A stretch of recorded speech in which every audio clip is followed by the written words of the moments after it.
Vocês estão vendo minha tela, pessoal?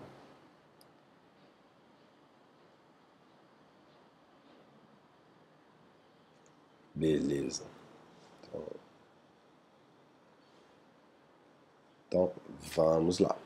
Tá gravando aqui. Vou tentar jogar isso aqui um pouquinho mais para baixo para não atrapalhar a posição da gravação. Aqui e aqui. Vou deixar minha caneta ativa. Ok, então pessoal, bom dia novamente para todos vocês. Dentro da disciplina de diversidade e cidadania, a gente tem que aprender a conhecer, né, as diferenças que existem entre vários grupos, e para poder respeitar, a gente tem que entender exatamente cada uma das condições que a gente vai apresentando, tá? E hoje a gente vai falar um pouquinho sobre o transtorno do espectro do autismo, que é uma condição bem comum, né, cada vez mais comum, mas a gente precisa criar alguns conceitos, tá? Então, o que vem a ser autismo? O que é o transtorno do espectro autista? Quando a gente fala do autismo, a gente caracteriza biologicamente como sendo um distúrbio neurobiológico que afeta muito mais homens do que mulheres, afeta 4 vezes mais homens do que mulheres. E uma coisa que é muito importante para nós, que tem sido observado um aumento crescente da sua incidência. Se você pega dados de 20 anos atrás, tinha uma estimativa que a cada 2.500 crianças que nasciam, uma seria autista. Há 10 anos atrás, uma a cada 315 crianças. E hoje tem uma estimativa de uma a cada 68 crianças que nasce será autista. Se a gente pensar bem, a gente vê uma evolução, um crescimento muito significativo de crianças com autismo, cada vez mais comum, cada vez mais divulgado.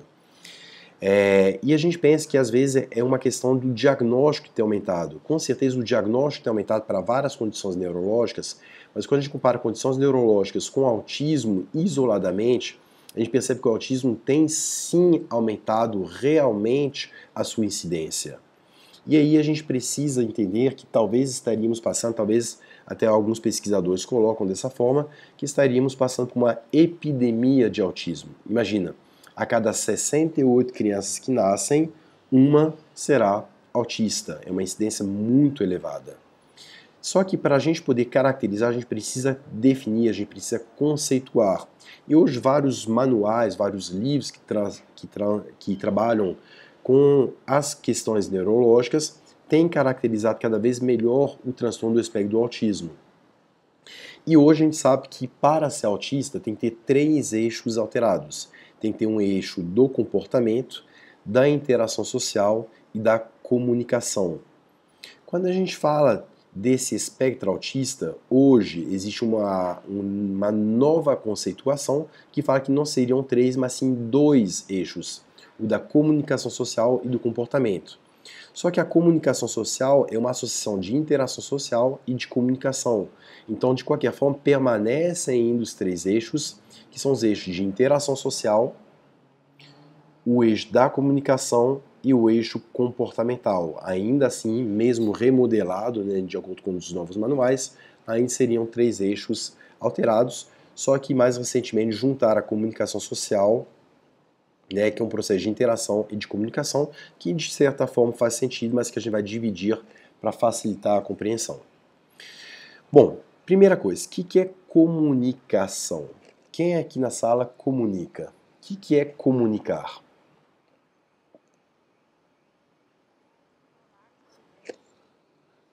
Falar e expor ideia é comunicar?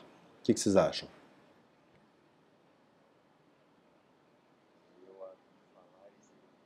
Isso, muito bem, tá? Então, para se comunicar, você tem que falar e ser entendido. Por exemplo, se eu só expuser uma ideia, não quer dizer que necessariamente vocês vão compreender. Por exemplo, se eu falar em francês, je vais commencer à exposer mes idées en français. Vous allez comprendre ce que je dis? Vocês entenderam? Eu comuniquei, mas vocês não compreendem. Eu falei, mas vocês não compreenderam. Então não teve um processo real de comunicação. Para ter uma comunicação, tá, entre 2 ou mais pessoas, tem que ter uma mensagem que tem que ser codificado por um emissor e decodificado por um receptor. Isso é o sentido da comunicação. Uma mensagem tem que ser codificada e decodificada da forma adequada entre um emissor e um receptor. Eu tenho que falar uma mensagem A e vocês têm que compreender essa mensagem A. Só que na criança autista e nos processos de comunicação, muitas vezes uma mensagem A não consegue ser decodificada da forma adequada e pode ser compreendida de uma forma errada, de uma forma truncada. Eu falo A, você compreende B. Ou às vezes eu falo A e você não compreende absolutamente nada. E aí, nesse sentido, não teve um processo de comunicação adequado. Eu não consegui compreender a real informação contida na sua mensagem. E aí não teve um processo de comunicação correto. Por exemplo, uma coisa que é muito comum em criança autista é principalmente associada a figuras de linguagem. Figuras de linguagem quando eu falo alguma coisa querendo dizer outra coisa. Por exemplo, cansei de ficar engolindo sapo. Isso é uma figura de linguagem. O que a pessoa quer dizer com essa frase? Cansou de levar desaforo para casa. Alguém já levou um desaforo para casa? Como você faz para levar um desaforo para a sua casa? É uma outra figura de linguagem, né?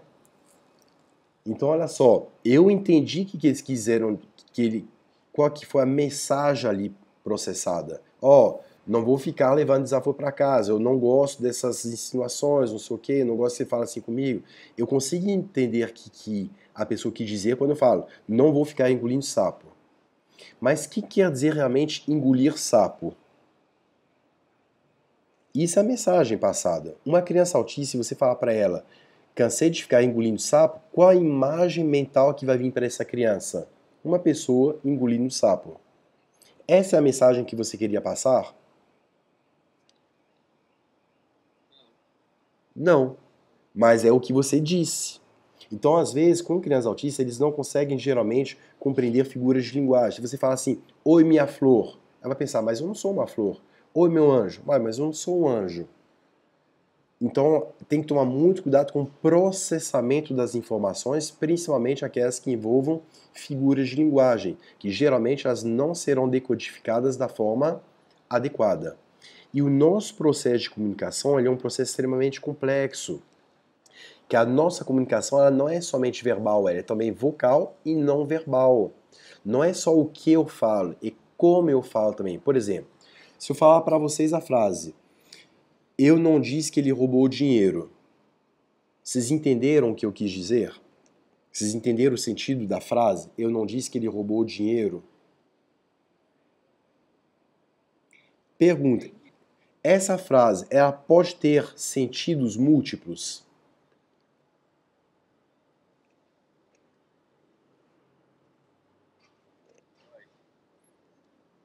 Dependendo da notação. Eu não disse que ele roubou o dinheiro. Quem diz? Eu não disse que ele roubou o dinheiro. Quem roubou? Eu não disse que ele roubou o dinheiro. O que ele roubou? Então, só de mudar a entonação, eu posso dar um sentido um pouquinho diferente para a minha frase. Então, o nosso processo de comunicação não é somente uma sequência de palavras, é como essas palavras também são comunicadas, são vocalizadas ou entonadas. E o nosso processo de comunicação também ele é o quê? Não verbal. Às vezes as expressões faciais, ó, chega em casa, sua mulher tá assim, fala, eu não estou com raiva de você ter chegado atrasado. Você vai acreditar nela? Com certeza não. Eu gosto muito dessa comida.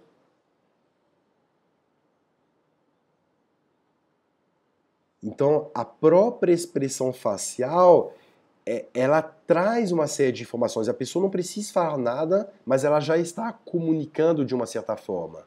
Então, comunicação não é só uma sequência de palavras. É uma postura, é uma fala, é um gesto, é uma expressão facial. E tudo isso aqui na criança autista, todos os processos de comunicação costumam ficar prejudicados, costumam ficar truncados, tá? E se eu não comunico bem, a minha interação com outras pessoas também pode ficar prejudicada. Pergunta: essas duas crianças estão se comunicando?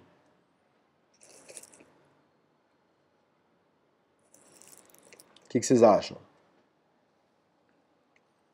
Por meio de gesto, por meio de olhar. Você não precisa falar nada para comunicar alguma coisa assim. Estão em silêncio, mas comunicando que tá legal aquela brincadeira, que tá legal essa situação. A gente vê isso no olhar, na expressão facial. E o problema é que quando a gente tem um problema para conseguir comunicar, vou ter um problema de interação. Se eu não comunicasse aqui, ó, essa comunicação é um tipo de interação. E crianças com transtorno de espectro autista têm um problema de comunicação que acaba gerando também um problema de interação social que pode ser medido, que pode ser qualificado de várias formas. Por exemplo, vocês costumam apontar para alguma coisa que vocês desejam? Quando você está com seu parceiro, você mostra assim, nossa, olha que coisa legal ali. Você aponta o dedo para mostrar alguma coisa? Sim. O apontar é uma forma que você tem de demonstrar o seu interesse de alguma coisa para outra pessoa. Criança autista tem um problema de interação social. Então, uma coisa que a gente percebe comumente que criança autista não costuma solicitar, não costuma apontar para objeto. Uma das perguntas clássicas que a gente faz em triagem é perguntar para os pais: seu filho costuma apontar para mostrar alguma coisa? Não, realmente meu filho não aponta. Ops, sinal de alerta. Porque apontar é uma forma de demonstrar o seu interesse para outra pessoa e isso é um processo de interação social. Então, crianças autistas geralmente não apontam. Outro problema, criança autista geralmente não costuma imitar. Muito do nosso aprendizado é baseado em processo de imitação. Você fala assim, tampa o olhinho, manda beijinho, dá tchauzinho, bate palminha. Criança autista não consegue compreender essas mensagens, não consegue compreender esse processo de comunicação e acaba não replicando esse processo, que é ruim porque a nossa agregação social ela é baseada em imitação. Você faz o que outras pessoas costumam fazer para se inserir em um determinado grupo. Se você não imita, não compartilha os mesmos atos, você acaba se distanciando de um comportamento social comum. Então você deixa de fazer parte, de certa forma, daquela sociedade. Então a gente costuma perguntar: seu filho costuma imitar, bate palma, manda beijinho, tchauzinho? Ops, meu filho também não faz isso. Então ele não imita, já é mais um sinal de alerta. E eu pergunto, por que essa criança não imita? Porque ela não enxerga o mundo da mesma forma com que nós enxergamos. Vocês lembram da última aula que nós falamos? Que todos nós enxergamos diferente? Igual o vestido amarelo com branco, azul e preto. Nós enxergamos o mundo de uma forma diferente, todos nós. O que vocês estão vendo aqui? O que é isso?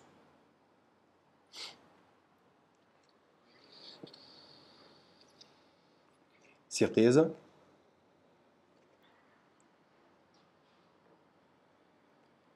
Isso é uma janela, pessoal?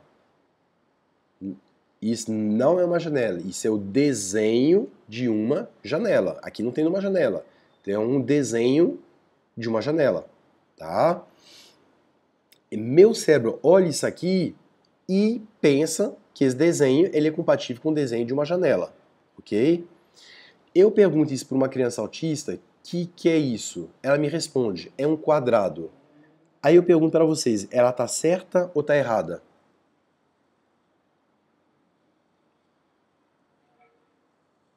Tem um quadrado ali? Tem.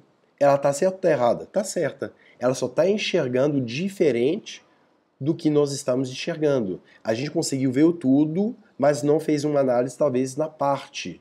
A forma e o que a gente enxerga é diferente da forma com que uma criança autista enxerga. Observe essa imagem. Viram? Pergunto, quantas pessoas tinham naquela imagem?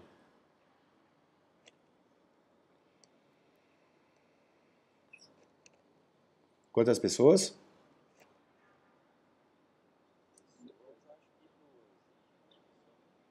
E tinha um quadro com uma pessoa. A janela estava aberta ou estava fechada?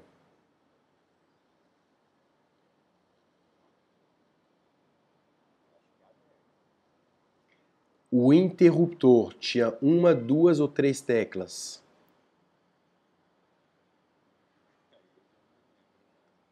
Olha só, o olhar de vocês viu o conjunto de informações. Tinha um sofá?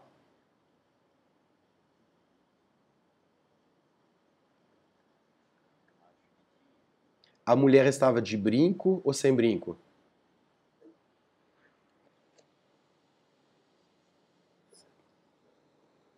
Quando a gente olha para uma imagem, o nosso cérebro está programado para identificar primeiro figuras sociais. Então a primeira coisa que nosso cérebro olha são pessoas.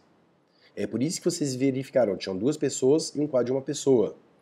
Os outros detalhes são secundários. Então geralmente a gente olha para a pessoa, olho no olho, depois a gente começa a reparar nariz, boca, formato de rosto, formato de corpo, detalhes do corpo, apetrechos.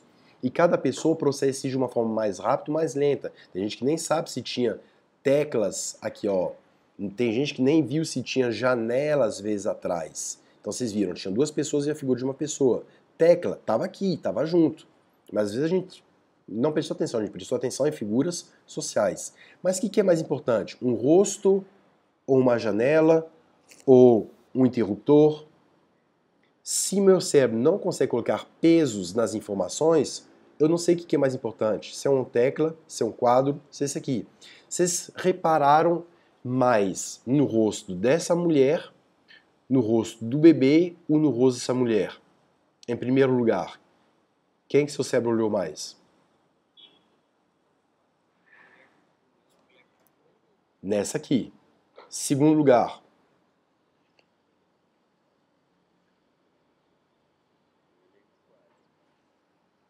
quadro ou bebê. O quadro ele é interessante, o bebê está com o rostinho virado, então dá uma desconexão parcial.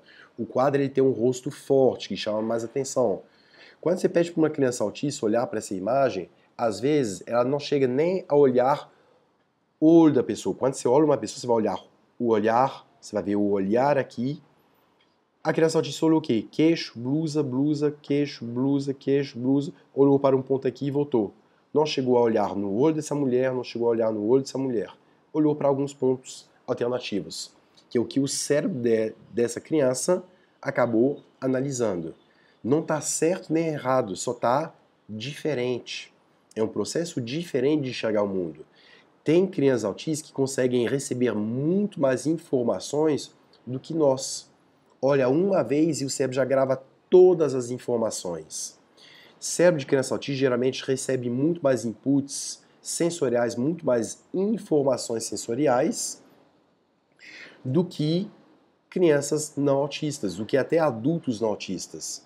Imagina um cérebro que consegue olhar e pegar todas as informações do ambiente. Vocês olharam, focaram rosto, rosto, tem duas pessoas e um quadro. Tinha janela, tinha alguns detalhes de mobília, tinha teclas. Mas o seu cérebro ele tem um certo limite da quantidade de informação que ele vai absorver. Ele cria alguns filtros para não ser sobrecarregado. Cérebro de criança autista ele não consegue criar esses filtros para evitar ser sobrecarregado. Ele recebe todas essas informações com o mesmo peso. Então são muitas informações que ele precisa processar. E como isso costuma sobrecarregar o cérebro dele, o que ele faz? Ele costuma fugir um pouquinho do olhar. É por isso que é muito comum a gente falar que ele tem um olhar difuso, que fica olhando, entre aspas, para o nada. Ele fica tentando fugir um pouquinho dessas informações. Tá? Mas não é porque ele não quer enxergar, porque às vezes essas informações realmente vão sobrecarregar o cérebro dessa criança. Fica muito pesado, fica muita informação para essa criança. Ok? Outra coisa, criança não costuma responder a comandos. Eu, pessoalmente, odeio essa palavra comandos, tá? A gente não é comandado, a gente recebe informações que a gente vai processar. Mas, geralmente a mãe fala assim, fulano, cadê você? Fulano, responde. Fulano, sim ou não? Então a criança parece que ela recebe a informação e ela não quer processar essa informação e dar devolutiva dessa informação. Parece que ela se isola, ela rejeita um pouquinho esse processo.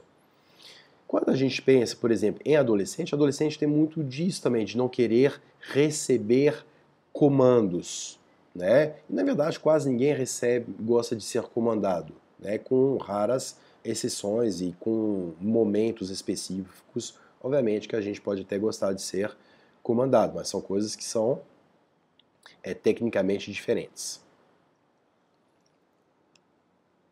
Só que atenção, muitos pais vão falar assim, eu acho que meu filho é surdo, que ele finge que não escuta, ou então ele não está escutando mesmo. Crianças autistas, elas não são surdas, igual a gente falou. Crianças autistas conseguem receber muito mais informações do que crianças ou pessoas normalmente não autistas. Eles não têm limites, eles não têm seleções de informações. Então imagine você no ambiente que você está, além da minha voz, existem outros sons? Som de carro passando na rua, som de vento, som de alguma outra coisa?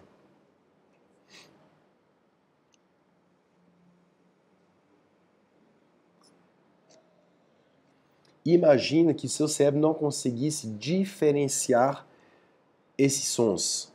Tudo tivesse o mesmo peso. Nós recebemos sensações o tempo todo, só que o cérebro cria filtros para não perceber essas sensações.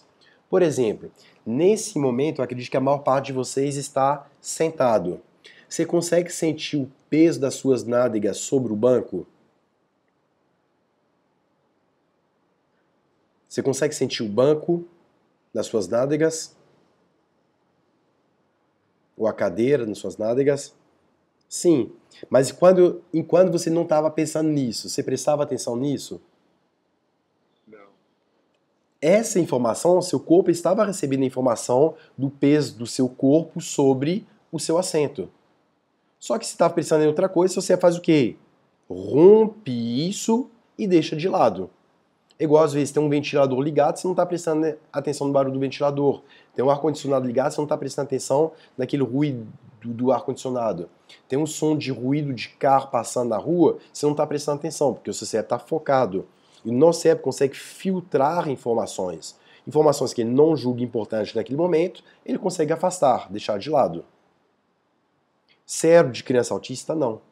Todas as informações têm o mesmo peso.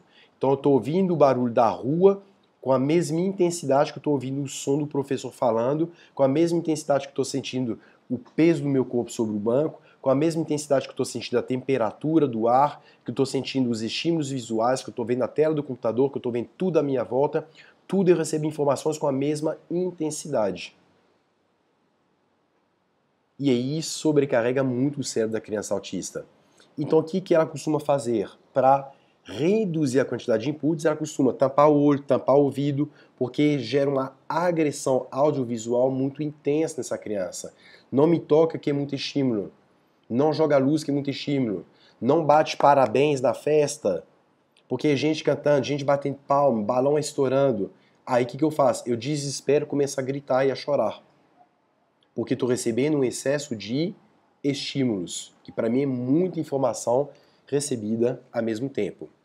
Ok? Então, criança autista geralmente não tem problema de audição, tem problema de excesso de estímulo. Se eu recebo estímulo em excesso, eu não consigo filtrar esses estímulos, o que eu faço? Eu tendo a me isolar para não receber um excesso de estímulo. Por isso que criança autista costuma ficar geralmente com menos interação social e gosta de ficar mais isoladinho no seu canto, porque o excesso de estímulo acaba agredindo bastante essa criança.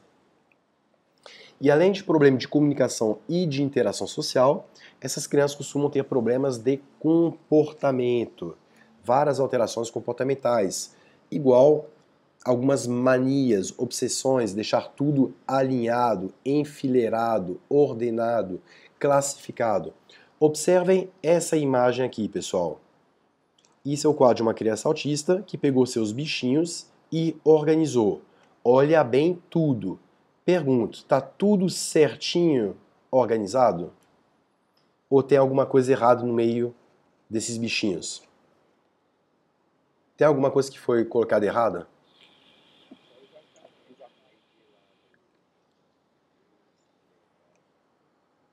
Aí eu pergunto, tá errado?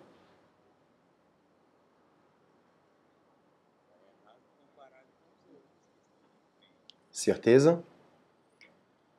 Criança autista, pessoal, eu falo assim, a gente costuma pensar, ele é diferente, ele é pior. Muitas vezes eles têm uma lógica muito acima da nossa. Ele classificou isso aqui baseado em olhar. Todos estão olhando para você. Jacaré é um animal que tem um olhar lateral. E colocando de lado, ele consegue olhar de frente para você. O olho está virado de frente para você? Se o corpo dele estivesse reto, ele não estaria olhando para você. E aqui todos estão olhando diretamente. Pergunto, o jacaré está errado ou está certo? Está certo. Talvez o nosso olhar que achou que estava errado. Então a gente tem que tomar muito cuidado ao olhar para a coisa e achar assim, não, isso está errado. Falo, não sei se está errado. Talvez a gente que está enxergando da forma errada. Tá? Tem até um seriadinho que eu achei engraçado que chama Emily em Paris. Não sei se vocês já assistiram, que passa no Netflix. Que é uma americana que está em Paris e ela fez uma reserva no restaurante para o dia 11 de agosto. E ela fez a reserva lá e no dia 11 de agosto ela vai lá para poder jantar. E o garçom fala assim, não, sua reserva, você não tem reserva para hoje. Eu falo, não, eu tenho. E ela pega o celular e mostra pro garçom, fala assim, ó, tá vendo minha reserva? Tá em 11 de agosto. Ele fala, não, você colocou em 8 de novembro. Porque nos Estados Unidos eles colocam um mês antes do dia. E na França e no Brasil a gente coloca o dia e depois o mês. Aí a menina vira pro garçom, é mesmo, o calendário de vocês é errado, é invertido. Aí o garçom responde para ela, não, o nosso tá certo, é o de vocês que tá errado. Olha só a lógica da coisa. Não tem um certo, outro errado. São somente culturas diferentes, com hábitos diferentes, com visões diferentes. E a gente costuma interpretar como se tivesse errado. Eu tô errado, porque você tá errado porque eu faço certo. É igual a questão do vestido. Qual que é a cor certa? Amarelo com branco, ou porque eu enxergo amarelo com branco. Todo mundo, o resto tá errado. Então tem que tomar muito cuidado com a forma com que a gente tem de olhar. Às vezes, esses objetos estão classificados com alguma ordem matemática lógica e a gente não conseguiu perceber. Criança autista tem muita questão de ordenar, organizar, classificar, enfileirar. Olha que bonitinho, isso é uma criança autista que estava brincando e deixou os brinquedinhos ordenados aqui, ó. E parece que vai crescendo, até o tênis entrou na brincadeira, mas ele tentou organizar. Isso é uma criança autista que chegou na despensa de casa e viu as latas de mantimentos em ordem errada. O que ela fez? Ficou agoniado com isso, pegou as latas e falou, não, essa lata não está na posição certa. Peraí, vou voltar, vamos organizar. Pergunto, quantas crianças vocês conhecem costuma chegar na despensa e organizar a despensa, para ficar organizadinha?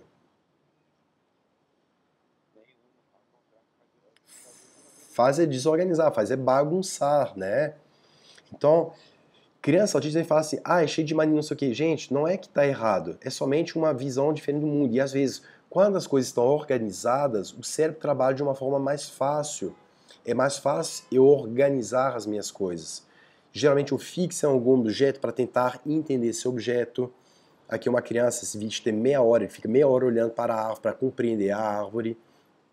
Eu fixo em algum carrinho. Eu tinha um outro aqui, ó, por exemplo. Isso aqui da estereotipia. Eu gosto do meu canto e meu brinquedo tem que ficar no canto dele. E meu brinquedo no canto dele. Eu no meu canto, meu brinquedo no canto dele. E tem que ser assim, pronto. É assim que funciona. É assim que eu gosto. Aí o pai, para estimular a criança, o que faz? Vai pegar o brinquedo e vai tirar o brinquedo daquele canto. Mas a criança tem uma mania, ela gosta de tudo no seu devido lugar. Não interessa por que o lugar é esse. O que a criança faz? Não, o lugar não é aqui. O lugar do meu brinquedo é onde? É guardado, encaixado, aqui. E uma vez que encaixa, eu volto. E voltar de ré não tem nenhum problema, tá tudo certo também. Eu volto pro meu cantinho, tá tudo certo? Então eu volto pro meu canto. Tudo no seu devido lugar. Criança autista tem muitas essas manias, essas fixações, gosta de tudo ordenado de uma forma adequada.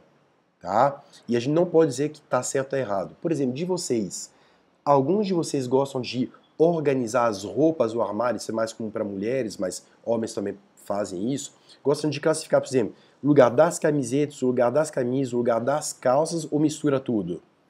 Os vestidos classificados em tipos de vestidos, tipo de saída ou por cor. Alguém gosta de organizar essas coisas ou não?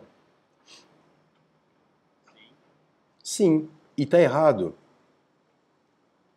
Não é tão mais fácil quando está tudo organizado, suas gavetas estão organizadas, as camisetas do uso do dia a dia, camiseta para sair, roupa assim, roupa assado. Então, o seu cérebro ele pode trabalhar melhor quando as coisas estão melhores organizadas. Se você processa melhor essas informações, vai trabalhar de uma forma mais adequada, tá? Então, cuidado na hora da gente fazer a avaliação, falar assim, ele está errado. Ops, muitas vezes eles estão muito mais certos do que a gente, tá?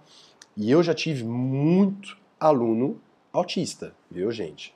Tem assim, na faculdade de medicina tem aluno autista, na ESEFEG eu já tive vários alunos autistas, então eu já tive alunos, né, assim, fantásticos.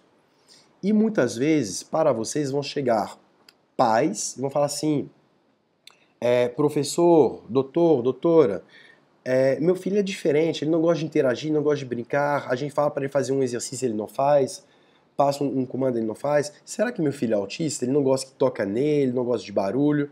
E obviamente existe um cuidado que a gente tem que ter para saber triar se essa criança ela pode ou não ser autista. E às vezes são conceitos que são simples para verificar se aquela criança tem uma alteração de comportamento, de interação e de comunicação. Às vezes um simples teste consegue perceber. Por exemplo, observem essa criança aqui, ó.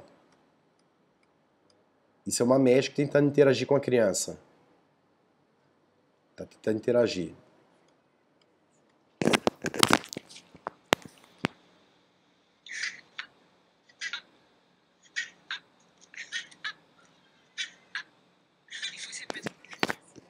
Aí eu pergunto, essa criança, ela estava interagindo com a médica?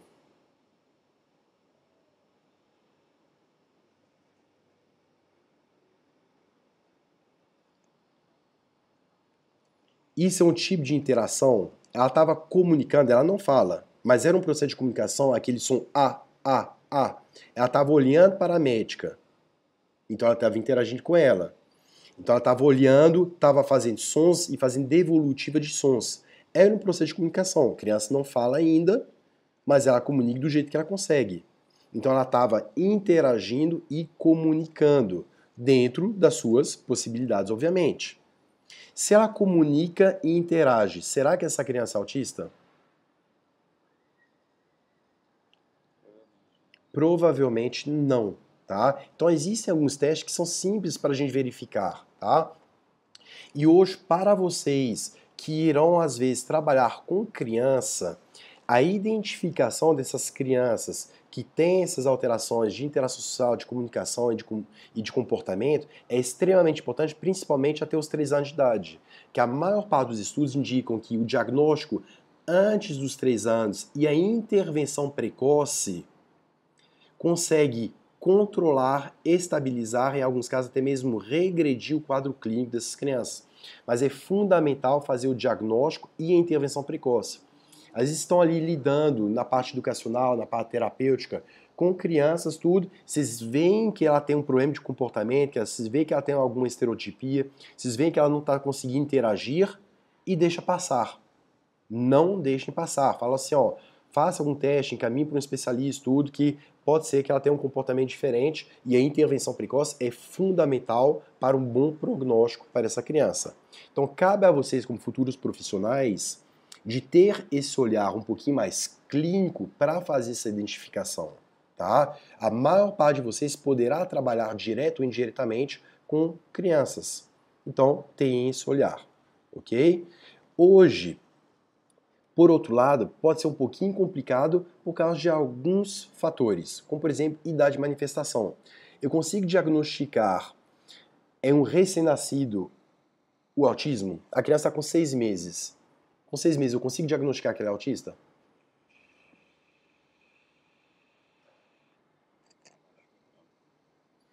Aí o pai vai chegar para vocês, os pais vão falar, Eu estou preocupado porque meu filho, ele não fala ainda, ele não anda, ele não conversa. Mas com 6 meses é normal a criança conversar, andar? Não.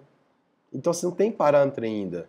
Então geralmente você consegue diagnosticar depois de 6 meses, depois de um ano, que é o mais comum, geralmente com 1 ano e meio que você tem um diagnóstico. Sim, pode perguntar.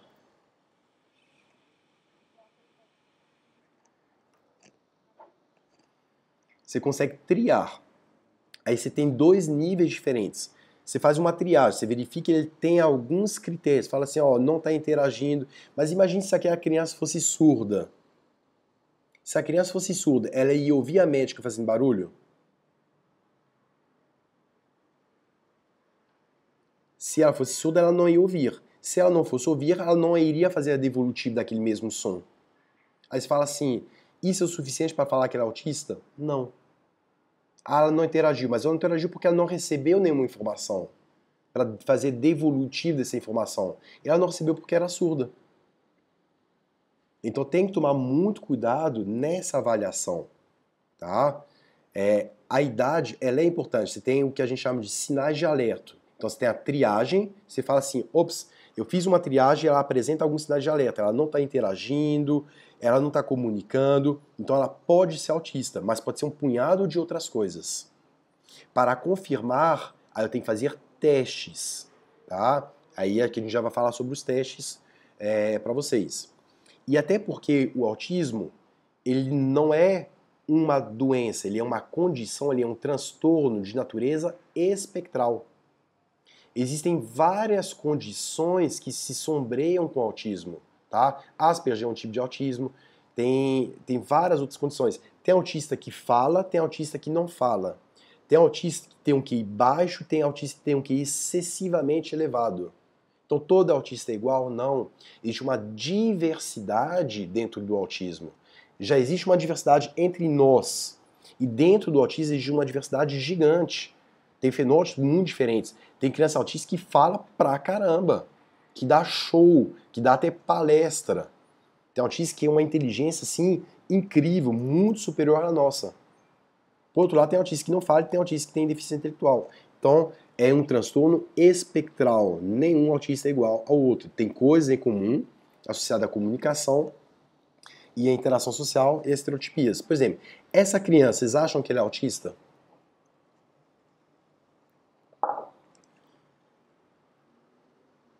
Ela não parece uma criança com síndrome de Down? Então os pais vão falar assim, ah, minha criança não está falando, não está desenvolvendo bem na escola.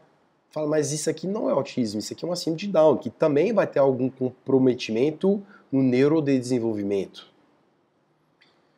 Ah, meu filho não está desenvolvendo bem. Essa criança, ela não é autista, ela tem uma síndrome chamada síndrome de X frágil, que ela tem deficiência intelectual. Mas eu consigo reconhecer pela face mais triangular, um queixo proeminente, uma orelha invertida, uma fronte mais larga. Então, eu consigo verificar. O problema é que não existe cara de autista. O autista não tem uma cara que você olha e fala assim, nossa, ele tem uma cara de autista. Não tem. E como que eu vou diagnosticar? Então a gente falou, eu vou fazer a triagem reconhecendo alguns sinais. Mas para fazer o diagnóstico em si, aí tem que ser uma pessoa que tenha alguma ferramenta. Hoje existem testes. No final da aula vou disponibilizar para vocês uma ferramenta diagnóstica, tá? Leve, uma mais simples, para vocês testarem em cima de alguma pessoa. Vocês vão pensar em uma criança, alguma coisa assim, eles vão aplicar o teste para poder pontuar, tá? Mas tem vários testes. Tem o MChat, tem o ADIR, tem o CARS, que seriam talvez os 3 principais, mas existem vários testes para fazer. Tem um questionário que eu gosto muito de trabalhar, que é esse ADIR. Ele demora 2 horas a 3 horas para aplicar. Ele tem 98 páginas esse teste. Então, o autismo não é uma coisa que você vem assim, bum, diagnostica fácil. Você tem que ter uma ferramenta robusta para verificar todos os pequenos pontos associados a comportamento, interação social e comunicação, tá? Depois a gente vai mostrar, vou disponibilizar um teste para vocês poderem visualizar. E dentro do contexto espectral existem várias formas de autistas, tá? Que não é, obviamente, uma coisa fácil. Mas uma vez que você vai estar lá com um paciente seu, um cliente seu lá fazendo, você ou como profissional, professor, ou então como educador físico, ou então como fisioterapeuta. Tem alguma outra área aí na sala? Tem alguma outra formação além dessas duas? Sim, isso. Fala assim, tem educação física, bacharelado, e tem fisioterapia. Tem alguns alunos da fisioterapia que também estão cursando essa disciplina. Você, você é de qual área? Que bacana, gente. Ó, que coisa boa. Muito bem, tá? Coisa boa, sim, sim. Mas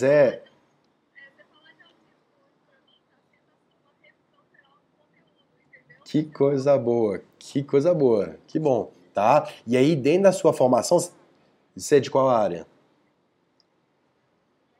Que coisa boa também, tá? Então, mas tanto assim, eu falo assim, psicólogo, educador físico, fisioterapeuta, bacharel em direito, todos vocês vão lidar com pessoas. Então, essa disciplina ela visa justamente isso, falar um pouquinho sobre essa diversidade que existe para a gente poder aplicar os nossos conceitos de cidadania. E como profissionais de nível superior, além dos conceitos de cidadania, outros conceitos como manejo, compreensão, triagem, que faz parte também do processo, né? E muitas vezes os pais, vocês vão estar lá com um casal que tem um filho autista, e os pais vão perguntar: mas você que é formado, você que é estudado, por que meu filho é autista? Porque o diagnóstico do autismo é um diagnóstico etiológico. Eu vou aplicar um teste, um caso, um ADIR, um MCHAT, e eu vou falar assim: não, seu filho é autista, beleza. Mas os pais vão perguntar: tudo bem, ele é autista, mas por que ele é autista? Se eu já tenho um filho autista, será que meu próximo filho também poderá ser autista? E vocês vão responder o quê? Não se sabe, mas agora a gente vai começar a pensar um pouquinho sobre isso. Então, quando a gente fala daí do diagnóstico, o diagnóstico do autismo ele é clínico. Você vai lá, aí chega um psicólogo, pega um questionário, aplica o questionário e verifica. Não, realmente ele tem componente autista, tem traços autísticos, eu consigo qualificar e até mesmo quantificar o autismo. Com a DIR, eu quantifico o autismo. Eu sei o grau do autismo em cada área. Sim, pode falar. Sim,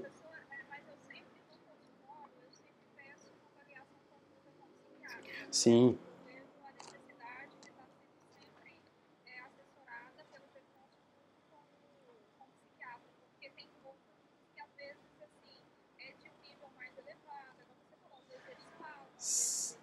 Sim, sim, sim.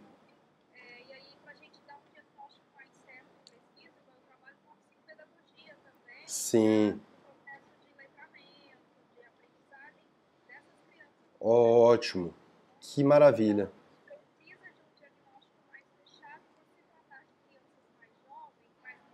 Sim,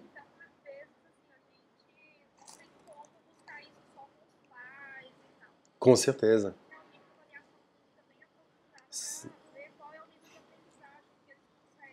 Com certeza. Aí sempre procura um psiquiatra especialista na área, tá? Porque assim, é porque o autismo ele não é um transtorno assim, porque o psiquiatra ele pode basear o seu diagnóstico em cima de dois critérios. Ele pode pegar o CID-10, porque ele é médico, né? Então ele vai pegar o CID-10, que é referenciado no Brasil, mas a classificação é muito simples. Ele vai verificar, tem uns 3 eixos alterados, pronto, é autista. Ou então vai pegar o DSM, que é o Manual Estatístico de Transtornos Mentais, que é validado pela Sociedade Norte-Americana de Psiquiatria, que ele é um pouquinho mais robusto, mas também ele não aplica teste. Então, às vezes, ele só vai verificar, tem os 3 componentes autista. Mas recomendo fortemente que seja feito. Existe uma empresa chamada WPS que trabalha com formulários específicos para qualificar e quantificar o autismo. E até para a terapia que é aplicada, porque você pensa, o psiquiatra ele faz uma terapia mais, às vezes ele vai prescrever uma terapia mais farmacológica. E o psicólogo vai pegar uma terapia um pouquinho de outra natureza, vai trabalhar com outros contextos. Então, para o psicólogo, sim, pode falar.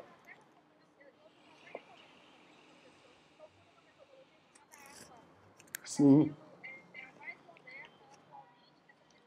sim, sim, sim, sim, sim.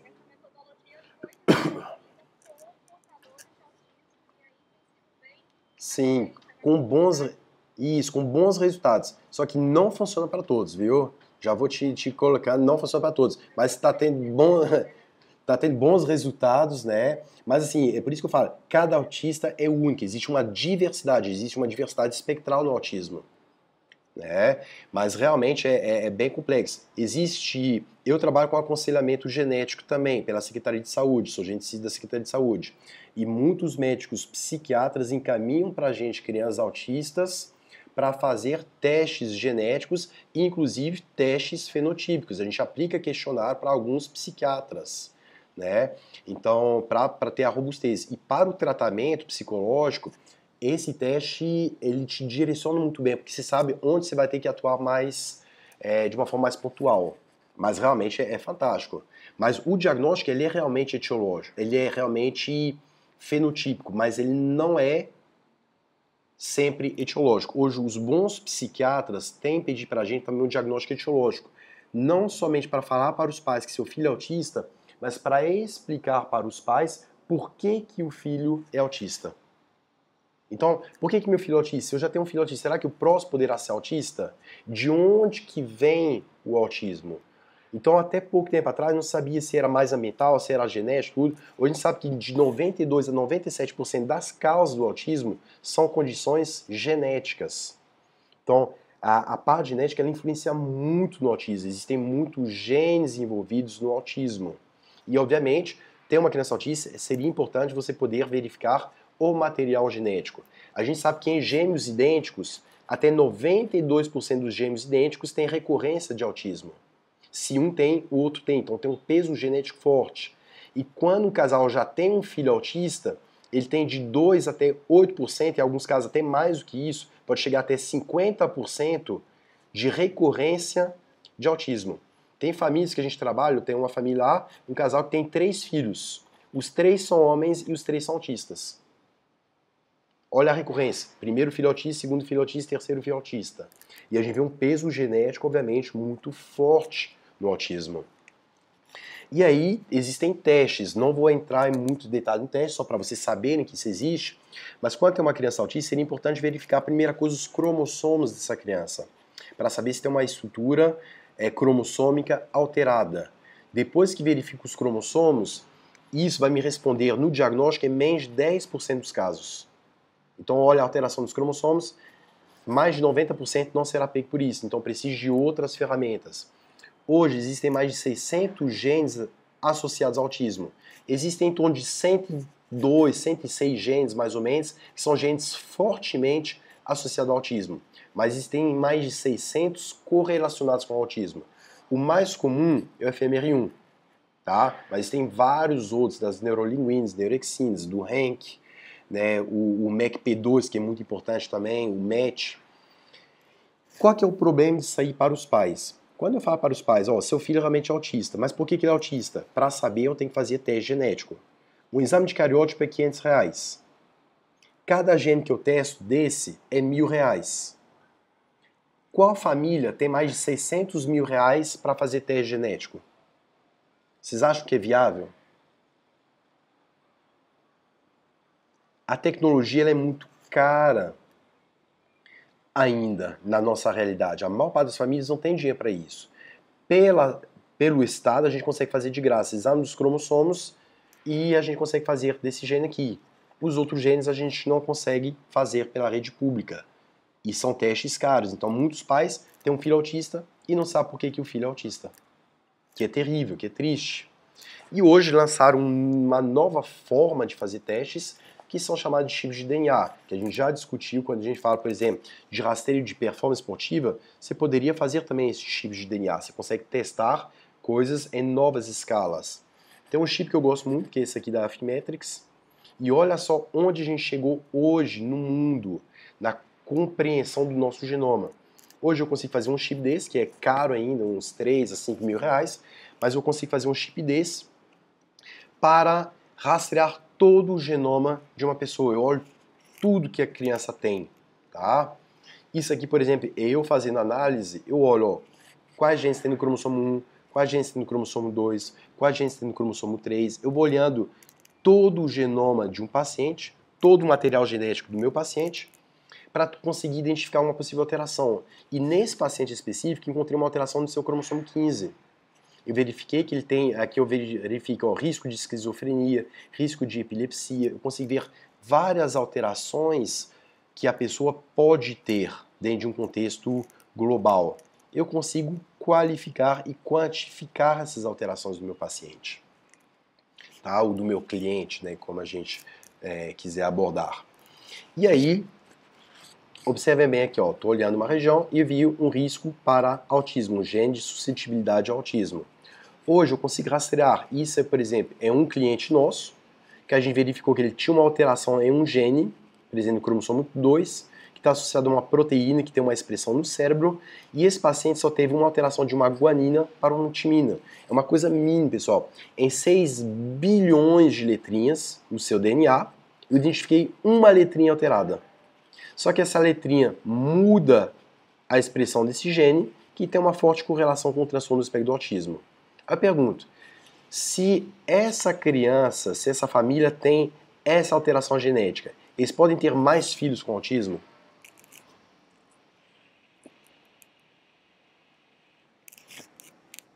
Sim. Pode acontecer novamente na família. E por isso que a gente tem que saber rastrear essa condição genética para poder propor algumas alternativas. Isso acontece muito com a gente verifica que a criança tem uma condição, eu consigo saber a causa dessa condição e sabendo a causa eu consigo evitar que um próximo bebê nasça alterado? O que vocês acham?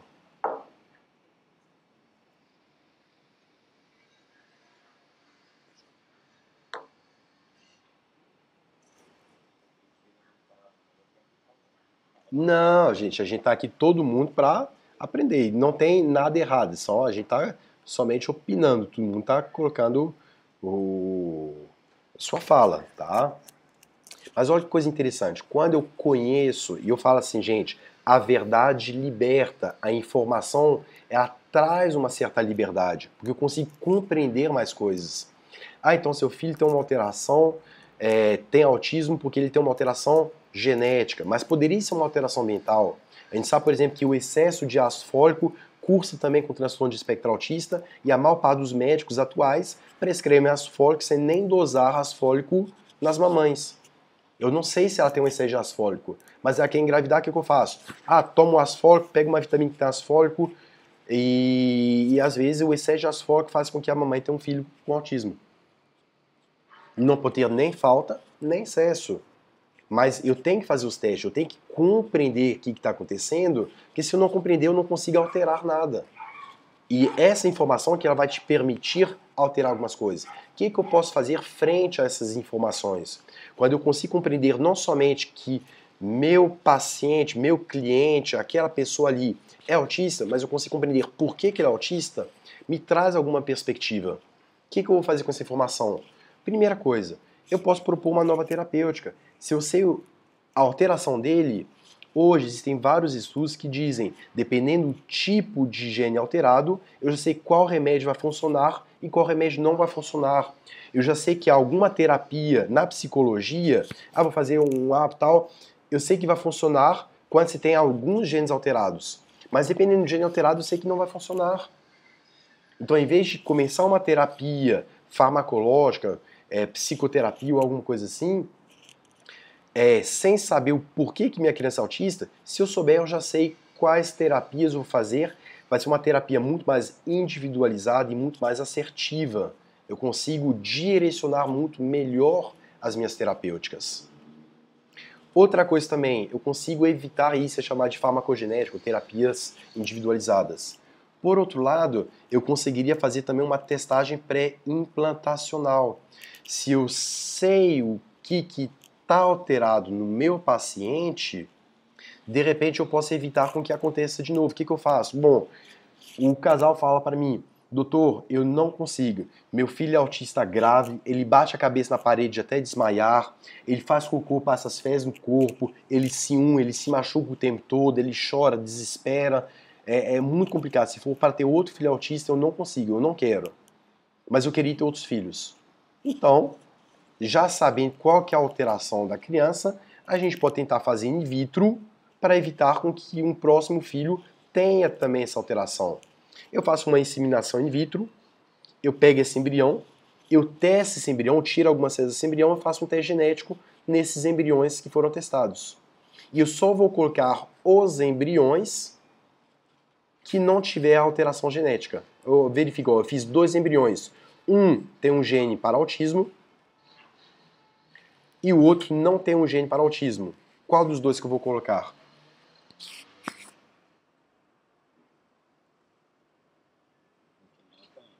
Aí eu pergunto, uma criança autista é uma criança que não tem direito de viver?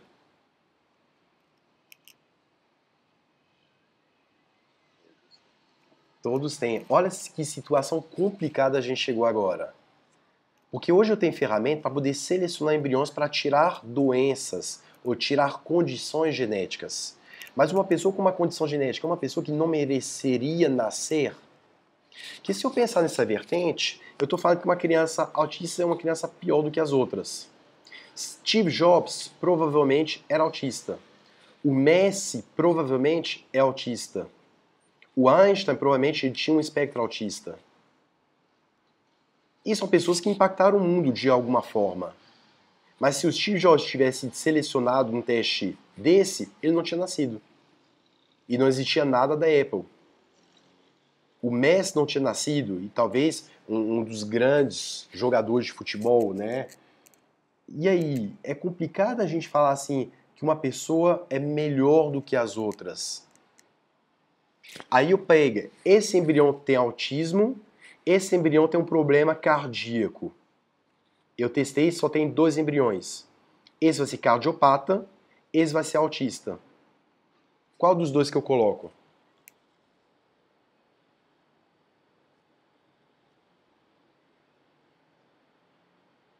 Que tem problema no coração. Ele tem risco de morte súbita, vamos colocar. Ele tem um problema no coração, ele tem um risco maior do que a população em geral de ter uma parada cardíaca. Qual dos dois que eu coloco? Só tem 2 embriões. Vou colocar o que tem a predisposição para autismo ou que tem predisposição para ter uma morte súbita.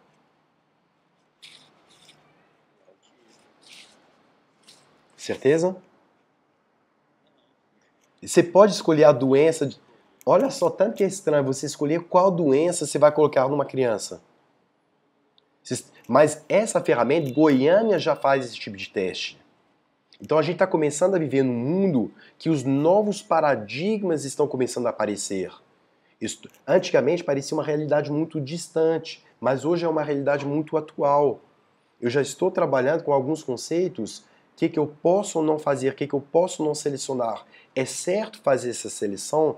É certo escolher qual doença eu vou escolher para o meu filho? É certo eu tirar uma criança porque ela vai ter autismo?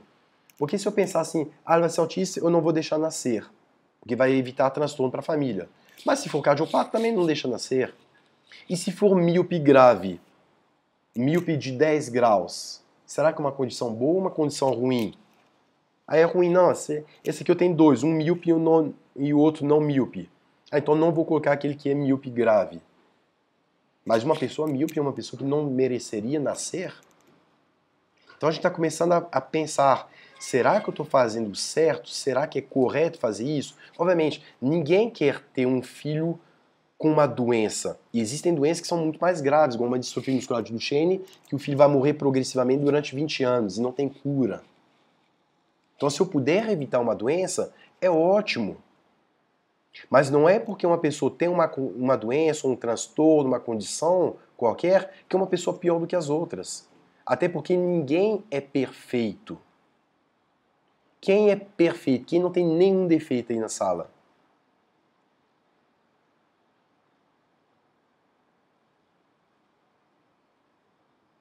Ficou um silêncio, hein? Todo mundo tem, ninguém é perfeito. A gente está num corpo humano, nós temos nossos defeitos, mas nós também temos as nossas qualidades. E igual a gente falou na aula passada, você pega uma pessoa com potencial atlético, o que você vai fazer? Potencializar suas qualidades e tentar reduzir os seus defeitos. E a mesma coisa aqui, ninguém é perfeito. Uma criança autista não é uma criança pior do que as outras. É uma criança que tem as suas limitações, tem as suas dificuldades, mas ela pode ser melhor em muitos outros aspectos. Eu não vejo uma criança autista mentir, por exemplo. Eu chego, tô feio, a criança vai falar, nossa, você tá feio, nossa, você é careca. Eu falo, nossa, verdade, eu sou careca. Criança autista não mente. Isso é uma qualidade para mim. Tem criança autista que é muito mais inteligente do que a gente. É uma qualidade, é um ganho. Então tem que tomar muito cuidado sobre o que é bom e o que é ruim. Porque a gente começa a fazer pré-julgamentos baseados numa realidade que talvez não é a realidade máxima. Talvez é só um ponto de vista. Então, essas ferramentas elas já existem, Goiânia já faz isso, mas tem que usar com muita cautela, com muita sabedoria, para saber o que eu vou escolher, o que eu vou selecionar e por quê. Senão a gente pode cometer erros. Erros de segregar pessoas porque elas não são perfeitas. Porque tem um problema no coração, tem um problema de visão, tem um problema, uma tendência a ter isso ou aquilo. Então tem que tomar muito cuidado nisso. Obviamente, se eu puder evitar ou tirar condições graves, é ótimo. Há uma condição que a criança vai morrer em poucas semanas, poucos meses. Não, a gente pode evitar. Então vamos tirar essa doença. Mas o que eu posso realmente tirar? O que eu posso realmente manipular? O que é certo ou não de ser manipulado? E vejam que a ferramenta já existe há bastante tempo, tá? E a tendência é ficar cada vez mais comum. Tanto para selecionar características favoráveis, que no Brasil é proibido, como para tirar características desfavoráveis, que no Brasil é permitido. Então no Brasil eu posso selecionar embriões para tirar doenças, mas eu ainda não posso selecionar para selecionar características positivas. Ah, esse aqui vai ser mais forte, mais alto, mais inteligente. Eu não posso selecionar. Eu só posso tirar doenças em triagem pré-implantacional.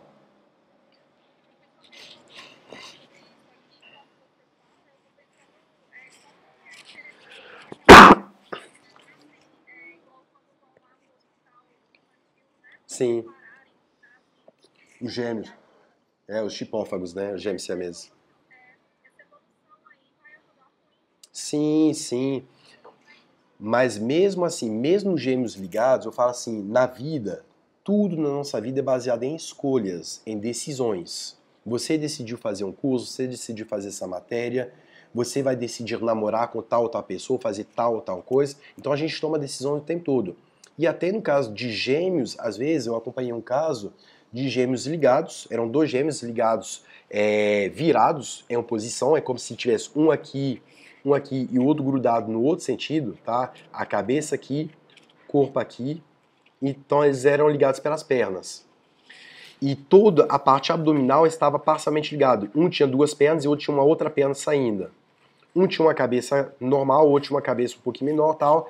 E na hora de fazer a separação, optou por preservar mais a criança que estava melhor. Então olhou essa criança, ó, essa aqui tá maior, não sei o quê. Então as duas pernas vão ficar para essa criança, a cabeça vai ficar para essa criança, os órgãos genitais vão ficar para essa criança, o intestino vai ficar para essa criança. Essa criança que tá piorzinha vai ficar com quase nada de intestino, vai ficar sem órgão genital e vai ficar só com uma perna. E optou por preservar mais uma das crianças. Quando cresceu, essa criança tinha problema neurológico, vegetava. E essa criança tinha inteligência normal. Ai meu Deus, mas tinha que fazer uma escolha. E nem sempre as escolhas que a gente vai fazer são as melhores, mas são baseadas nas informações que nós tínhamos disponível naquele momento. Tentou fazer a melhor escolha possível. Nem sempre vai ser de fato a melhor, mas vai ser aquilo que foi possível naquele momento. Tá? E tudo na nossa vida é baseado nisso. A gente sempre tem que tentar fazer o melhor. Nem sempre vai surtir os efeitos do melhor, mas pelo menos tentou-se fazer o melhor. Tá? E isso, para autismo, é a mesma coisa. Para vocês que irão lidar com pessoas, é a mesma coisa. Vocês vão fazer, o que eu posso fazer para melhorar? Tem um problema de cinética funcional? Vou fazer uma fisioterapia. Tem problema de coordenação motor, tudo? Vou fazer uma ecoterapia, vou fazer alguma movimentação, vou fazer uma atividade física, vou fazer jogos lúdicos. O que eu posso fazer para melhorar essa pessoa? E isso que a gente trabalha, tá? Na vida a gente trabalha basicamente com isso. Então, toda vez que a gente fale isso, a gente pode testar, fazer isso consciência ou com amor. E se possível, e sempre que possível, fazer com amor baseado em ciência, tá? Então tudo que a gente for fazer, vamos tentar fazer da melhor forma possível, da forma mais humana possível, com amor e com conhecimento científico para respaldar todas as nossas ações, ok? Bom, o objetivo dessa aula é falar um pouquinho sobre o autismo, tá? Mas a gente acaba derivando de várias outras condições, colocando que no transtorno do espectro do autismo a gente tem que fazer uma triagem adequada, tentar diagnosticar adequado, se conseguir ver a etiologia melhor ainda, porque assim a gente consegue compreender melhor o transtorno daquela criança, consegue avaliar melhor o risco dessa criança e o prognóstico e consegue fazer um tratamento mais precoce e mais adequado para essa criança. Tudo para quê?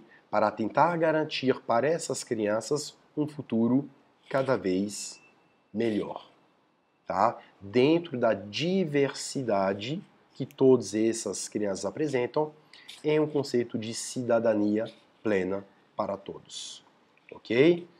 E eu sempre gosto de falar que para entender o autismo não basta abrir a mente, a gente trabalha muito com ciência, mas a gente precisa também abrir o coração, né, trabalhar um pouquinho com a emoção, tentar perceber o que vai além da aparência. Ok? Dúvida até agora, pessoal? Tranquilo? Beleza. Pessoal,